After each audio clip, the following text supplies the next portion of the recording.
Sunod-sunod. Una, Dhul Qa'dah. Pangalawa, Dhul Hijjah. Ito yung buwan na kung saan dito kayo nag-hajj. Then, pangatlo na magkakasunod-sunod dito, Al-Muharram. Ang tatlong buwan na kasunod nito ay itong buwan na kasalukuyan na kung saan nandito tayo. Al-Muharram. Warajab Mudar alladhi bayna Jumada wa Sya'ban. At buwan ng Rajab ng Tribong Mudar na kung saan ay sa pagitan ng Jumada, ito yung Jumada al-Awwal wal Akhir at saka yung Sya'ban. So, mga kapatid, 4 na buwan na binigyang pansin na tinawag na Arba'atun Hurum, na ipinagbabawal sa atin ni Allah, na binigyan tayo ng babala, warning, na wag po natin hayaan ang ating mga sarili na tayo ay makagawa ng mga malalaking kasalanan sa loob nito. Sabab tasmiyatin bil Muharram, bakit nga ba ito tinawag na Muharram? Sabi ng ating mga scholars, سمي بذلك لكونه شهرا محرما وتأكيدا لتحريمه. Tinawag itong Muharram sapagkat ito ay buwan na ipinagbabawal ng matinding pagbabawal ang lahat ng mga kasalanan dito. Kaya tinawag Muharram dahil nire-respeto at higit na binibigyan ng kahalagahan. Kaya pinag-ingatan sa ating mga sarili na tayo makagawa rito ng kasalanan. Yung sinabi ni Allah, فَلَا تَظْلِمُوا فِيهِنَّ أَنفُسَكُمْ. Ibig sabihin ay, فِي هَذِهِ الْأَشْهُرِ الْمُحَرَّمَةِ لِأَنَّهَا آكَلُ وَأَبْلَغُ فِي الْإِثْمِ مِنْ غَيْرِهَا. Sabi ng mga mufassirun, sapagkat itong mga buwan na ito ay kasindak-sindak yung mga pagsasabuan ng kasalanan dito. At pinakamatinding kaparusahan sa mga taong gumagawa ng kasalanan sa loob nito. Ayon sa tafsir ni Ibn Abbas radiyallahu anhu, kanyang sinabi, ayon sa verse na ito, ang tafsir niya, fi kullihim thumma ikhtassa min dhalika 4 ashhurin faja'alahunna haraman wa 'azzama hurmatihim wa ja'ala adh-dhanba fihi a'zam wal 'amal as-salih wal ajra a'zam. Meaning, wag na wag kayong gumawa ng kasalanan sa mga buwan. Meaning, lahat ng buwan, bawal yung magsasagawa dito ng kasalanan. Subalit, ginawa niya espesyal yung 4 na buwan na ito na pinakadakila at naging tukoy, specific yung pagsabi dahil sa kadakilaan nito at sa taas na antas nito. At ginawa ni Allah ng lahat ng kasalanan dito ay multiply. At ganun din ang mga gawaing kabutihan dito.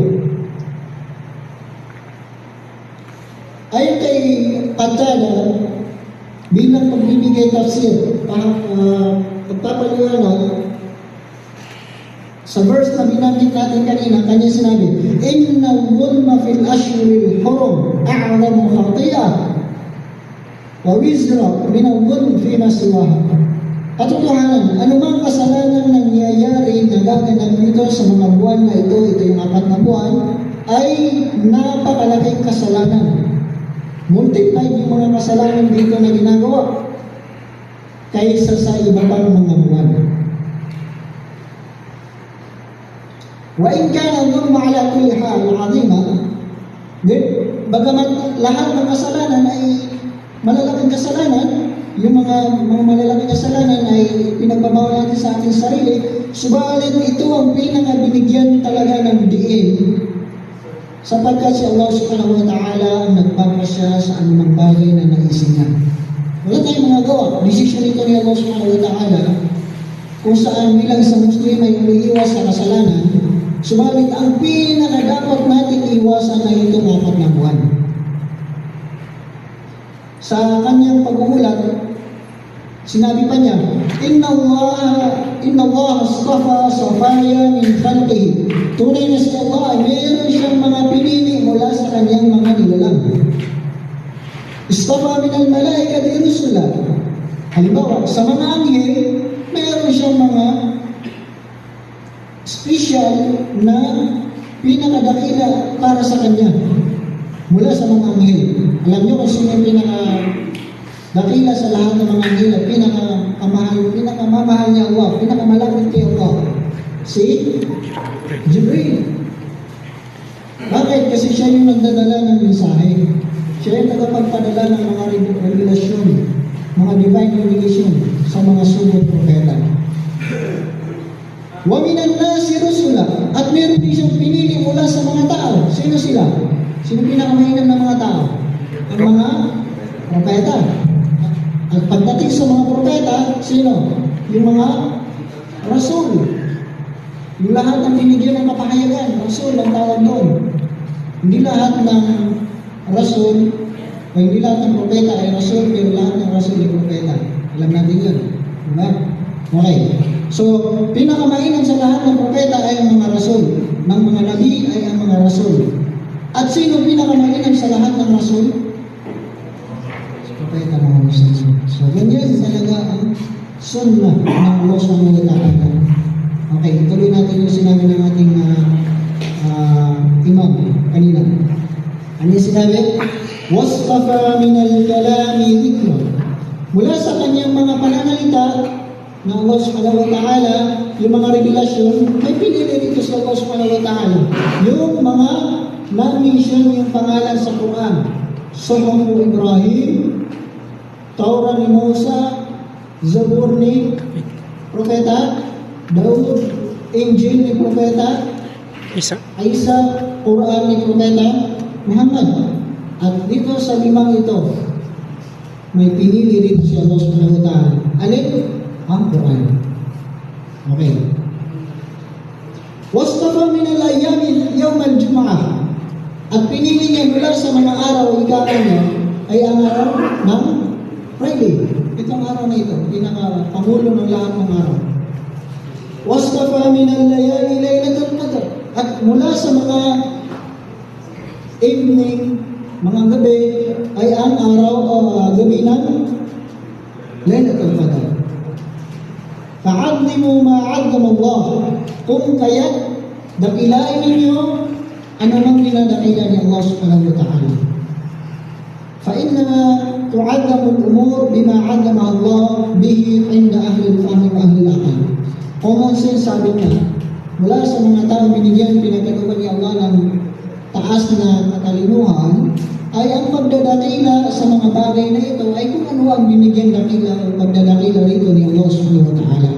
So dahil sa si Allah subhanahu wa ta'ala ang naglalang lumika sa kanilang lahat, siya rin naman ang may karapatan na tukuyin kung alin sa kanila ang pinakadakila sa bawat klase na binanggit natin kanina.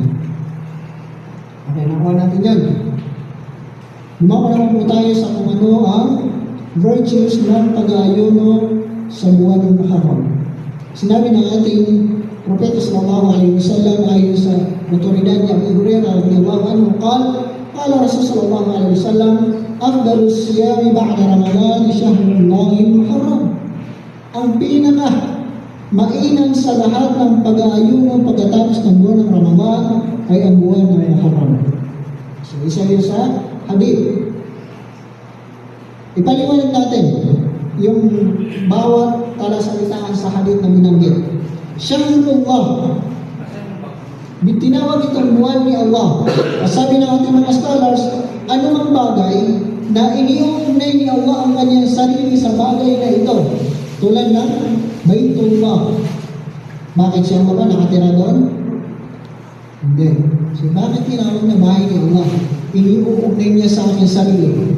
Walillahi matalila ala kita niya, hindi natin niya tulad si Allah, hindi magpapaliwanag lamang. Kapag mayroong sasakyan dyan at tayo ay namamangha, kanino sasakyan yan? No, hindi mo ba alam? Kay Presidente yan. Ano yung naisip natin? Kakaiba yung sasakyan na yun. Although, yung sasakyan na yun, pagpunta mo sa Toyota, makikita mo rin doon. Pero dahil sa pagmamayari ito ni President, kaya naging dakila. Nag-gets nyo? Tulad nun, Shahrullah al-Muharram, Baitullah al-Haram. See? Abdullah, alipin niya Allah. So, lahat ng bagay na iniugnay ni Allah, pagpapakilala yun na ito ay mataas ang ambassador. Hindi nangangahulugan na by itself, nandoon si Allah. Kawan nyo, kapag may tinanong kayo, bakit ito mga Muslim kayo, bakit tinawag yan ang Baitullah? Diyan ba nakatira si Allah? Huwag yan, isagot. So yun, pagpapakita sa pagdadakila ni Allah subhanahu wa ta'ala sa isang bagay, kapag ka iniuugnay ni Allah ang kanyang sarili doon sa isang bagay na yan. Sana naintindihan natin yun. Ayon din sa pagpapaliwanag ng mga scholars sa hadith na ito, sabi ng ating mga scholars, napagkadayan ng Propeta sallallahu alaihi wasallam ay walang buwan na kanyang pinag-ayunuan na kumpleto maliban sa buwan ng Ramadan.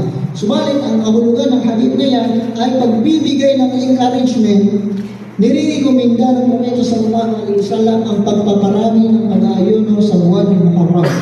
Hindi nangangahulugan na ito talaga ay 100% na ito ay pinag-ayunuhan ng Propeta sallallahu alaihi wasallam 30 days. Kung sakaling 30 days man o kaya 29 days ang buwan ng Muharram. Yan ang ibig sabihin ng hadith.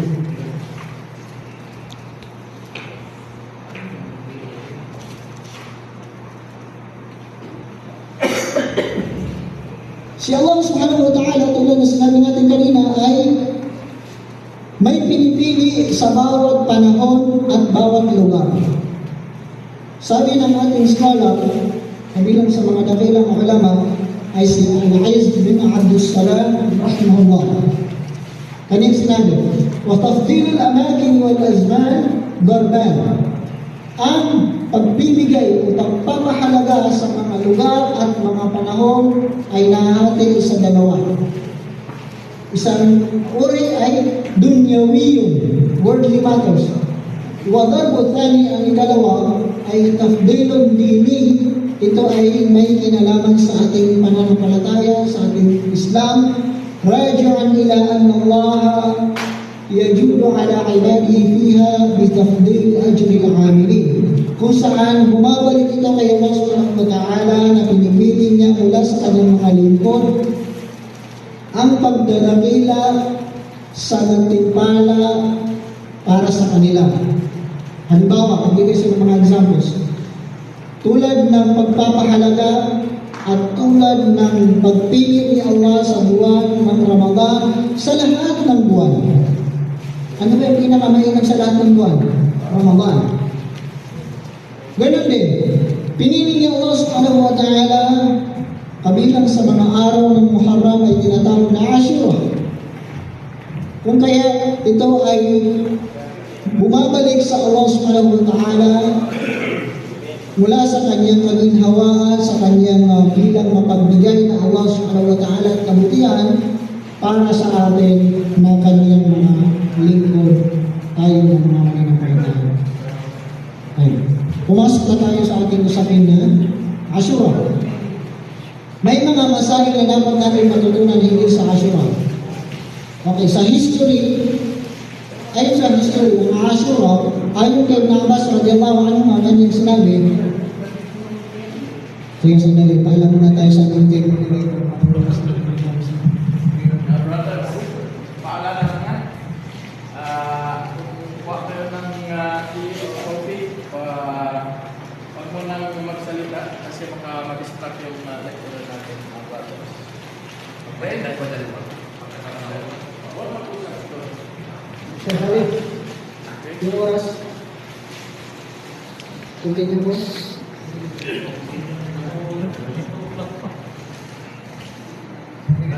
Ikaw na.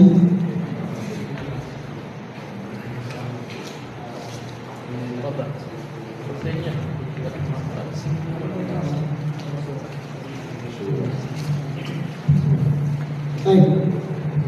So, bumalik tayo doon sa ating kung saan tayo dito. Ang Ashura ayon sa history. Sa hadith na sinabi ni Abbas radiyallahu anhuma, kanyang sinabi, nang dumating ang Propeta sallallahu alaihi wasallam sa Madina, kanyang natagpuan ng mga ahlul kitab, people of the books,